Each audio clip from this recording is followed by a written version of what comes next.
ब्रह्मकमल फुल यो देउताहरूले पनि खुब मन पराउने फुल अरे। यो अल्प नै फुल्छ भनौँ न, यो वर्षमा एकचोटि फुल्छ भन्ने किंवदन्ती थियो। तर अहिले चाहिँ यो मेरो पोहोर 2081 सालमा चाहिँ 3 पल्ट फुल्यो होइन। अब यसपालि यो 2082 सालको चाहिँ यो पहिलो लट हो।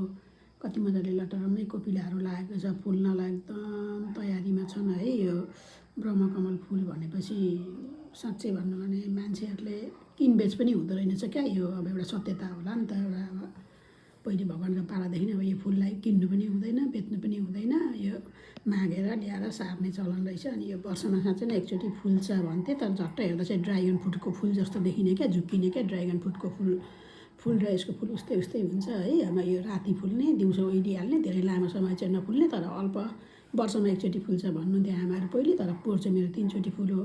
अब यसपालि हेरौँ न, रहर लाग्दो छ। अब जेठ महिनामा फुल्न तयारी छ। हेरौँ यो वर्ष कतिवटा फुल्दो रहेछ। साह्रै राम्रो छ।